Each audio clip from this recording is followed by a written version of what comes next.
یوں محسوس ہو رہا ہے کہ جب ہم تاریخ کو دیکھتے ہیں تو ہمیں ڈفرینٹ ایراز میں اس طرح محسوس ہوتا ہے کہ کبھی کوئی ایک مذہب حاکم رہا ہے، کبھی کہیں پہ کوئی دوسرا مذہب حاکم رہا ہے، کہیں پہ کبھی کوئی تیسرا مذہب حاکم رہا ہے. تو ایونچولی یہ جو نئی تعبیر یا نئے علوم، نئے سیاسی تعبیرات جب سامنے آئی ہیں تو مختلف مذاہب کے لوگوں نے اپنی وہ جو ان کی ایک گلوریس پاسٹ تھا اور پیچھے کی ان کی ماضی کی ان کی جو بڑی بڑی حکومتیں وغیرہ تھی، طاقتیں تھیں، ان کو دوبارہ از سر نو سامنے لانے کی یا اس کے مطابق زندگی گزارنے کی کوشش یا چاہت کے اندر انہوں نے اس سے ایک ابا اور اس کے اگینسٹ ایک بڑی جو ہے نا وہ کوشش اور جد و جہد شروع ہوئی. تو کیا یہ جو مذاہب پچھلی جو حکومتیں تھیں وہ مذہبی ہوتی تھیں؟ اب یہ نئی چیز ہے یہ نہیں.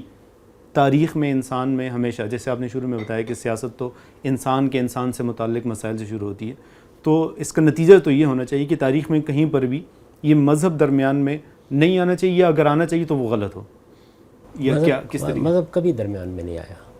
اصل میں انسان نے جس وقت اپنی سیاسی تنظیم کی ضرورت محسوس کی تو نظم قائم کرنا ایک ضرورت کے تحت ناگزیر ہو گیا.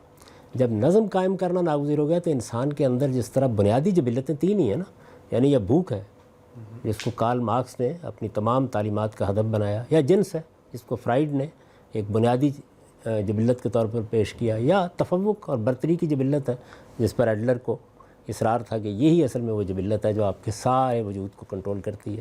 تو یہ جو تفوق اور برتری کی جبلت ہے یہ محرک بنتی ہے کہ میں دوسروں کے اوپر اپنی برتری قائم کروں. اچھا، بعض اوقات اس کا سبب ضرورتیں بنتی ہیں اور بعض اوقات محض اس جبلت کی تسکین اس کے نتیجے میں فاتحین پیدا ہونا شروع ہوئے.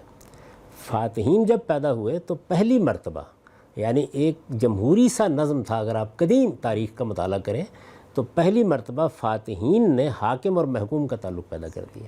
یعنی قبیلے کے لوگوں نے مل کے ایک آدمی کے سر پر تاج رکھ دیا، انہوں نے کہا جی آپ ہمارے سردار ہیں، آپ ہمارے شیخ ہیں.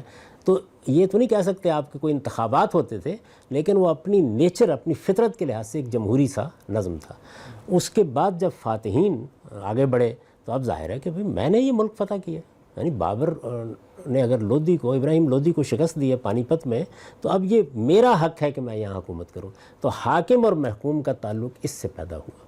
حاکم اور محکوم کا تعلق جب پیدا ہوگا تو جو شخص حاکم ہے یا جو خاندان حاکم ہے اس کے کوئی رواج ہیں، اس کے کوئی رسوم ہیں، اس کے کوئی آداب زندگی ہیں، اس کا کوئی مذہب ہے، وہ آپ سے آپ برتری کے مقام پر آ جائے گا. تو در حقیقت یہ جتنی آپ کو قدیم سلطنتیں ملتی ہیں اس میں یہ فیصلہ نہیں ہوا کہ ریاست کا مذہب کیا ہوگا، اس میں فیصلہ تلوار نے کیا کہ حکومت کس کی ہوگی، جس کی ہوگی وہی سب کا مذہب ہوگا. اچھا، اس میں پھر یہ ہے کہ بعض لوگ تو اس مزاج کے تھے کہ انہوں نے جبر نہیں کیا، لیکن بعض لوگوں کے اوپر یہ خط بھی سوار ہو جاتا تھا کہ اچھا یہ لوگ میرے مذہب سے اختلاف کرتے ہیں، حاکم میں ہوں، تمہاری حیثیت کیا ہے. تو یہ حاکم اور محکوم کا تعلق ہے جس میں دنیا نے کم و بیش 2000 سال گزارے ہیں. یعنی حاکم اور محکوم کے تعلق ہی نے بڑی سلطنتیں پیدا کی ہیں. اس وقت بھی صورتحال یہی ہے. یعنی مسلمان بھی اگر اپنی ماضی کی تاریخ پر نگاہ ڈالتے ہیں تو وہ حاکم اور محکوم کے تعلق سے پیدا ہوئی تاریخ ہے. حاکم اور محکوم کا تعلق جہاں پیدا ہوگا وہاں فیصلہ اصل میں فاتح کرے گا.